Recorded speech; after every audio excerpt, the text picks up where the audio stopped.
doesn't stop us having an opinion on what's going on. Yeah. And it certainly will not stop us reflecting what you think. Weekdays from 6 to 9:30 on GB News. I'm Dan Wootton. Join me Monday to Thursday from 9 to 11 for the feistiest and most fun news debate on TV, where free speech reigns. I'll bring you a sharp take on the day's biggest stories, bombshell newsmaker interviews, and A-list guests. And I guarantee you, no spin, no bias, no censorship, and no reason to go to bed. That's Dan Wootton tonight, Monday to Thursdays from 9 on GB News.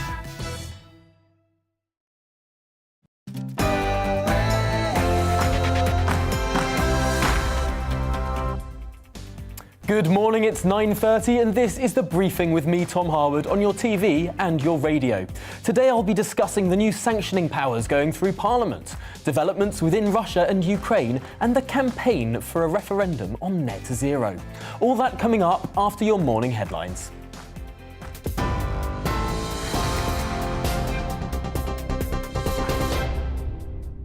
A very good morning, it's 9:31. I'm Rosie Wright, here to keep you up to date on GB News. Russia claims it's opening a humanitarian corridor, a set of corridors, to allow civilians from Kyiv, Mariupol, Kharkiv and Sumy to evacuate. However, Ukraine has described the move as completely immoral, as these routes only allow refugees to head to Russia or Belarus. Over the weekend, civilians fleeing Mariupol came under fire as Russian forces continued shelling parts of these routes despite ceasefire agreements. The UK Defence Intelligence says Russia is probably targeting Ukraine's communications infrastructure to try to reduce access to news across the country. It says it's also highly likely that the internet access is being disrupted as a result of collateral damage from Russian strikes. The UK Home Secretary, Priti Patel, said that over 10,000 people have applied for the UK's Ukraine Family Scheme since it was launched on Friday. Well, the Home Office say around 50 visas have been granted as of Sunday morning. The government have announced that they will give an extra £74 million in efforts to help the humanitarian crisis in Ukraine. More than £100 million has also been raised in aid for Ukrainians by the UK public. Boris Johnson will host the Canadian Prime Minister Justin Trudeau and the Dutch Prime Minister Mark Rutte today at Downing Street. It's part of a week of diplomatic talks to aim to build a united front against Russia's president. Tomorrow, Boris Johnson will host the leaders of Poland, Slovakia, Hungary and the Czech Republic. Well, the government's economic crime bill, which partly aims to tackle Russian money in the UK, is due to be debated by MPs today. Labour says the government is giving Russian oligarchs too long, though, to register their UK properties, saying the time limit should be moved from 6 months to 28 days. You're now up to date on GB News. We're on your TV, online and your DAB+ radio. Now let's head to Tom for the briefing.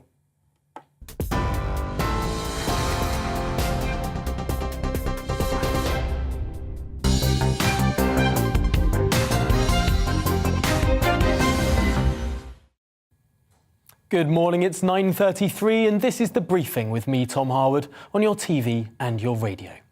Now first, to the economic crime bill, which appears before Parliament today. Priti Patel will introduce the bill at 3:30 this afternoon, which aims to introduce a national register of foreign owners of property, make it easier for the government to apply unexplained wealth orders, and that less damages can be sought from government if an individual is wrongly sanctioned. Now, the bill, which was introduced in draft form last week, has already been toughened up, but there are more changes that some MPs are calling for, particularly the time given to compile the property register. Currently 6 months, and some MPs, including the Labour Party, want this timeframe to be reduced down to 28 days. Well, let's make sense of why this bill is so important now with Susan Hawley, who is the Executive Director of Spotlight on Corruption, which works to end corruption within the UK and wherever the UK has influence. Welcome to the programme, Susan. First of all, can you just talk us through exactly how much time this bill has had to come forward? Because it has been around for quite a long time in some form or another. Yes, this bill was promised in 2016. And it was drafted in 2018. So it's been sitting on a shelf for 4 years. For 4 years, and now it's coming forward, but with some tweaks, and particularly in the context of these Russian oligarchs who are holding money in places like London. What is this bill aiming to do? So the bill is really important, but things around the property register aren't going to really affect the current situation. The measures around sanctions really will let the government deal with the current crisis. The issue of the register is, even if it does come into effect more quickly, this bill has to get through Parliament, and it may not be on the books until May. So the idea that actually these measures around the property register will help property is maybe not so realistic. The measures that the government introduced on Friday to this bill about sanctioning people much more urgently, if they had those powers now, they would make a massive difference. We'd be able to get up to speed with our allies in the EU and the US, where we're actually quite significantly behind now in sanctioning oligarchs. And we've seen that. We've seen, France, Italy, Germany seizing yachts of and luxury property and goods of these oligarchs, and we look a little bit helpless in comparison. So I think we have to separate. This bill's going to do two things. It's going to help prevent bad money coming into the UK in the future, so that's a property register, and it will also help the current situation on the sanctions side. And particularly here, it's the fact that less damages can be brought against the government, because it seems to be that the government's a little bit afraid at the moment of going after oligarchs without a complete case compiled against them, worried that there'll be legal proceedings brought against the government unless their cases are completely watertight. So these changes will make it easier to go after those oligarchs with potentially a faster compiled case. So I think there are three important changes. One of them is the damages, and that was one of the issues that the UK had when we left the EU, was that the EU used to pay those damages. And now the UK obviously has to pick up that bill. So that is a kind of issue that the government has to consider. But there's another thing going on, which is they had to consider, and they had to show legally that they'd considered, is this the right measure? This is going to have a bad impact on other people. And that was actually incredibly time-consuming and kind of gumming up the system. And then the third is being able to immediately put on the list people that are on the list of the EU, US, Australia and Canada, so that we can act in concert with our allies instead of falling behind. So all three of those are really important. I think it's just an issue of how quickly they can actually get this on the statute books to make a difference. That's fascinating. So potentially this argument about 28 days is a bit of a red herring when it comes to the actual meat of the bill. Well, with the property register, I mean, we do want that to be in place as soon as possible. But what we also need is, you've got to recognise that properly is going to take a bit of time. So what we need to make sure is that there are interim measures that stop asset flight. And that's the bit that, the bill won't really address. And so it's not just about making sure it's on the book as quickly as possible, it's also making sure that, there are alerts put out to stop people just transferring these assets out of the UK. And it's not just the UK, it's all of our overseas territories. And that's a question that people aren't really discussing. These sanctions are meant to bite in places like the British Virgin Islands or the Cayman Islands. And that's really, really powerful, because there's a lot of Russian money in our offshore jurisdictions. So we also need to be talking about, are the overseas territories actually doing their bit on these sanctions? Absolutely, and an oligarch is far more likely to want to park their mega yacht on the British Virgin Islands or the Cayman Islands than the Isle of Wight, I suspect. But for now, Susan Hawley, thank you for joining us to talk through that very important issue today, of course, appearing before Parliament at 3:30. It'll dominate the proceedings in Parliament today. But now I want to talk to you about symbols, totalitarian symbols, and a haunting echo of the nationalist collectivism we thought we'd left behind in the 20th century. If you've been keeping a keen eye on the footage emanating from Putin's invasion of Ukraine, on TV and, of course, on social media, you may have noticed the Russians have been adorning their military hardware with a new symbol, the letter Z. Yes, you'll see it painted on Russian army lorries and armoured vehicles as they slug their way through Ukraine. You'll see it brandished by Russian troops on their uniforms and vehicles. You'll see it in propaganda videos. You'll even see it increasingly within the Russian Federation as well. Russian civilians wanting to show their support for Putin's regime and his war of aggression have painted the letter Z on their cars and their vans.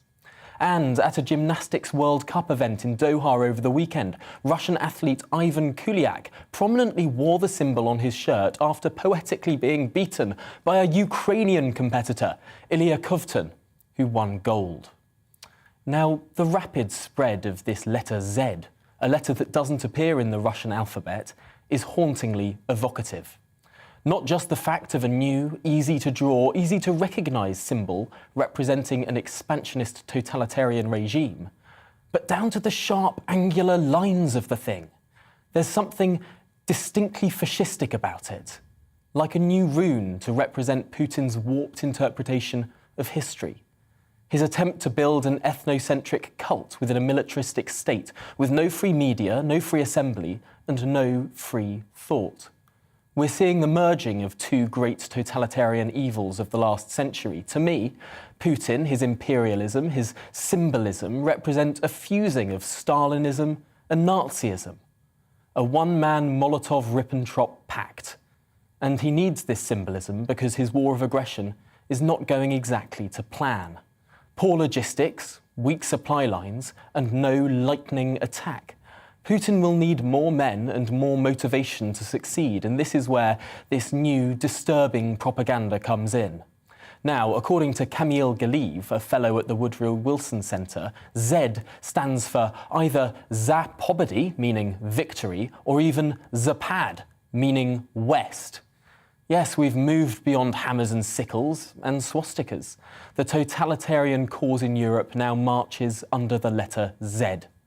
So to my mind, we're back in this age of symbols. If we're really there, we had thought we'd better to get a symbol to counter Putin's Z. And I can think of no better than the old Churchillian V for victory.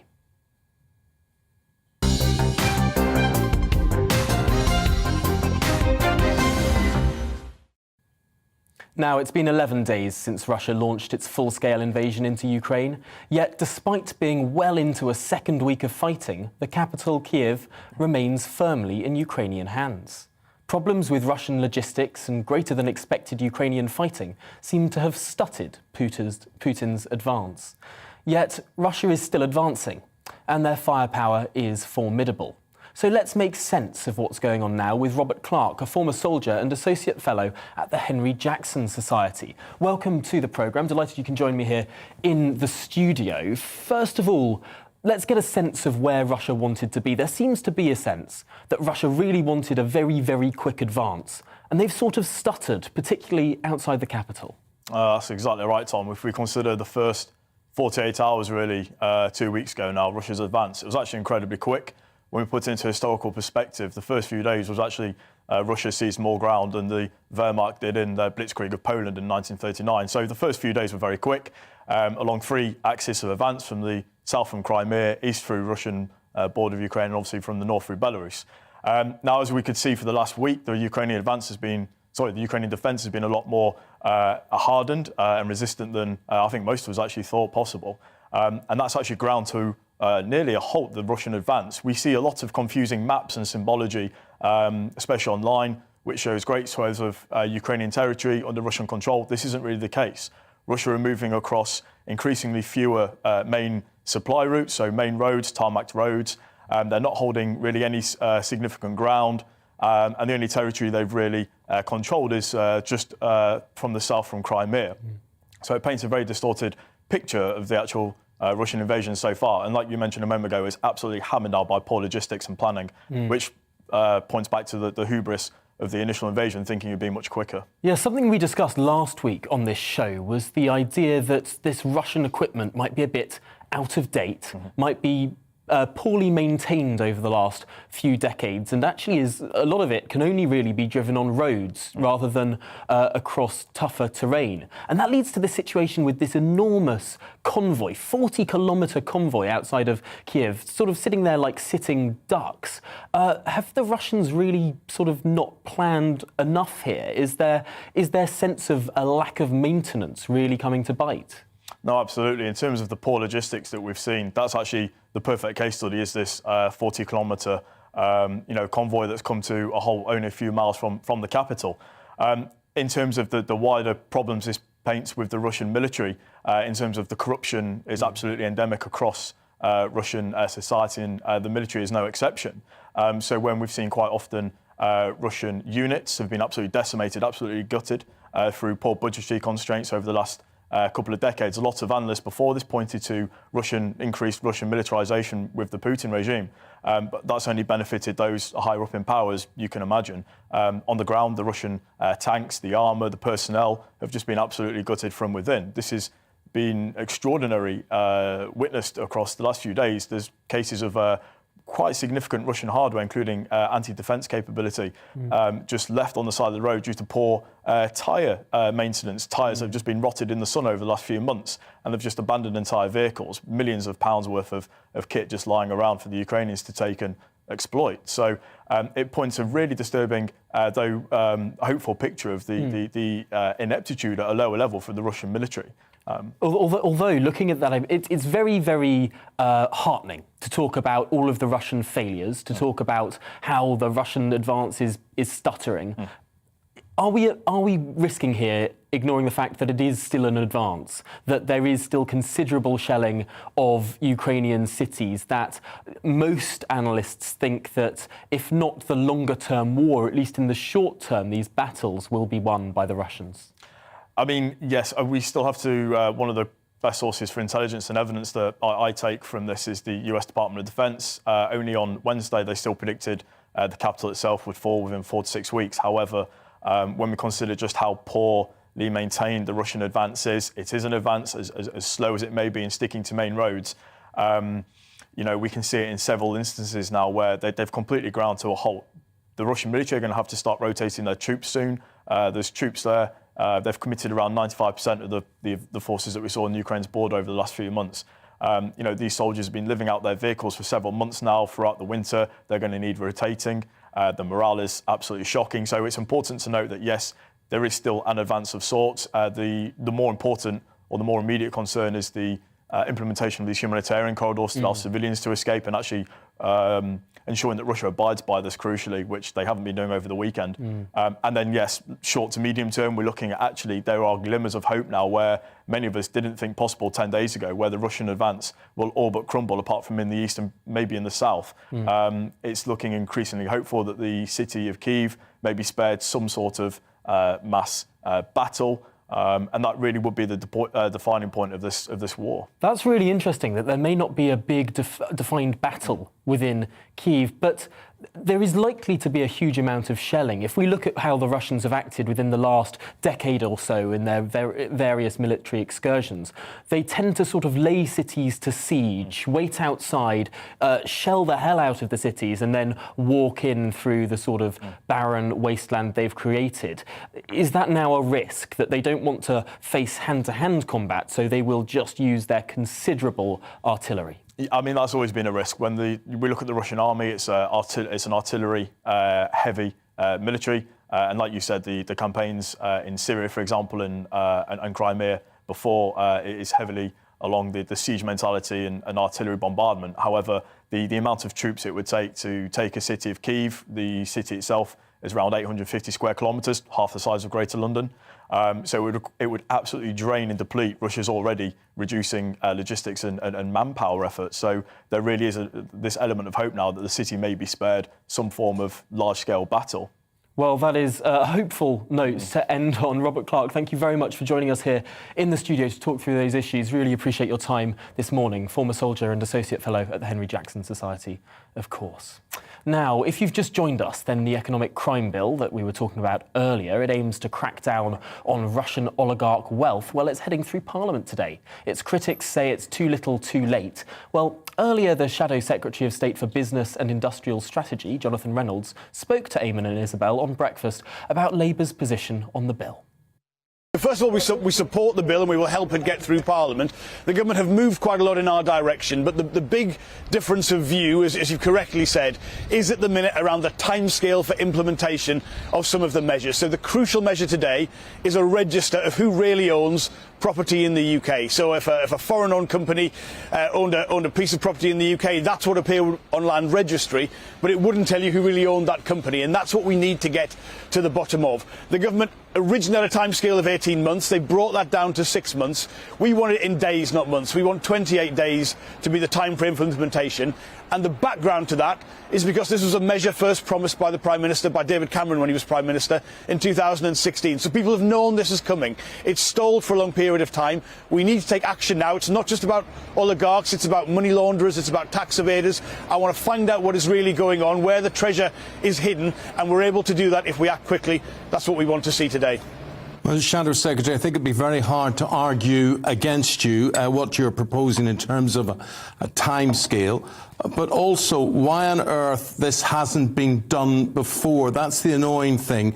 And yet, you look at someone, if Roman Abramovich is a person of interest, why are we allowing him to tout his biggest asset, Chelsea Football Club, on the market for billions, let him take his money and get out of here?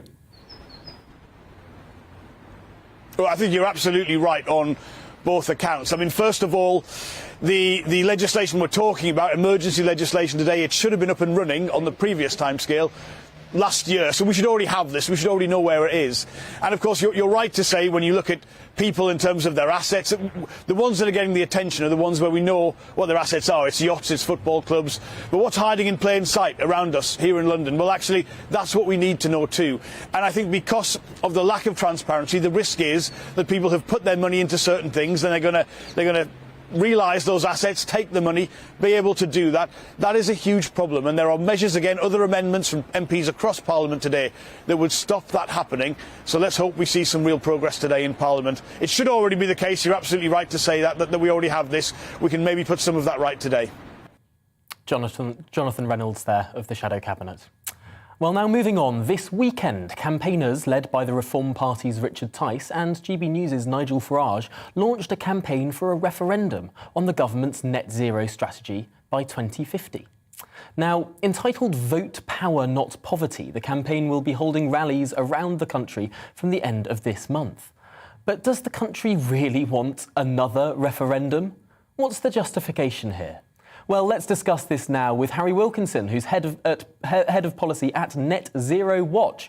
Welcome to the programme, Harry. First of all, another referendum. Is there really an appetite? Well, I mean, this will be debated by a lot of people. I think the key thing to remember here is that actually we need a debate on net zero because this is an issue that's been sort of wrapped up within Westminster. These are huge changes that are being proposed. It's been described as a total transformation of society. So it is beholden on the proposers of net zero to seek democratic consent for that. So I think Nigel Farage, both his supporters and his detractors, I think will acknowledge that actually he spotted an issue with Brexit in which politicians weren't reflecting the views that were out there in society. And I think with net zero, we've got to have that big open discussion about what exactly it will mean, how we'll get there, and how we can do that in a sensible way.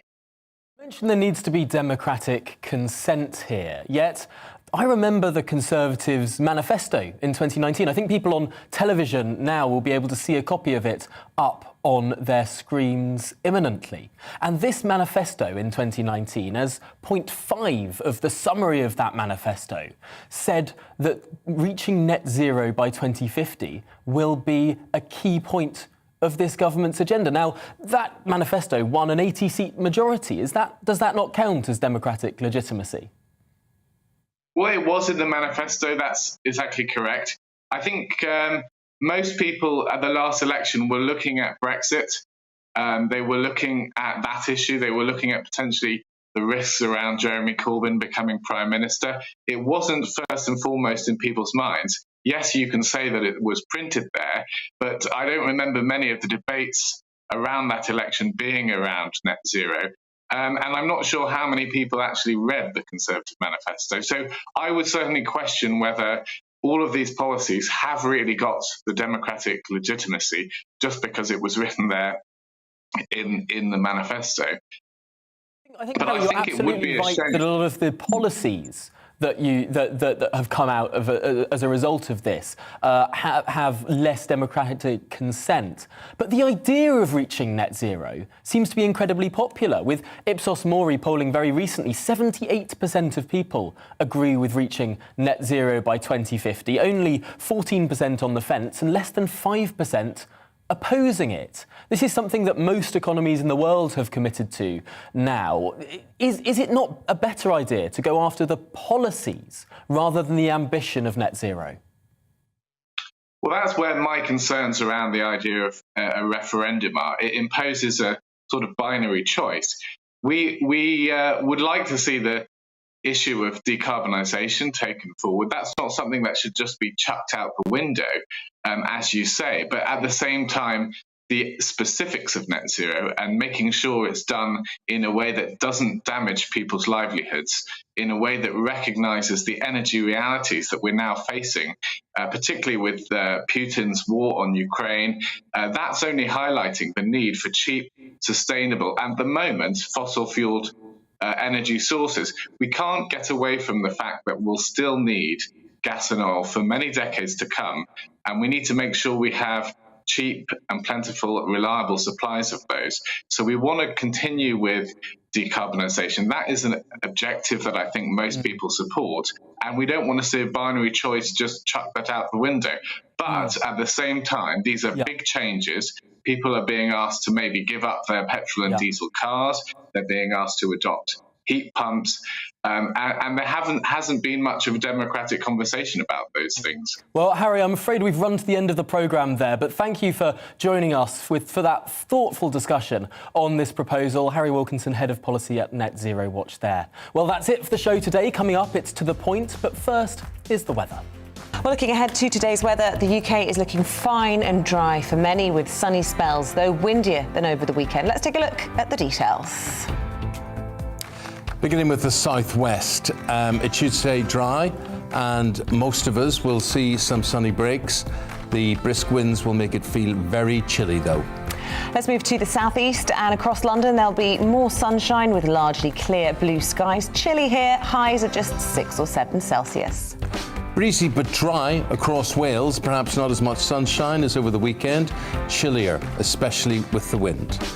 That's also how it's looking as we head towards the Midlands. A dry morning and afternoon with some decent sunny breaks. Temperatures a little below average, highs of 8 at best. Cloudier in the northeast of England. There will be some sunshine breaking through. Temperatures will be a little down on average for early spring. Plenty of sunshine across Scotland this lunchtime. Winds will be mostly light, though out towards the west it'll be quite windy at times, adding to the chilly feel. Northern Ireland again bathed in sunshine, barely a cloud in the sky, a touch chillier than over the weekend and feeling cold with the brisk wind. A little change in the weather this afternoon, though thick cloud will push in from the south later, and that is how the weather is shaping up for you on this Monday.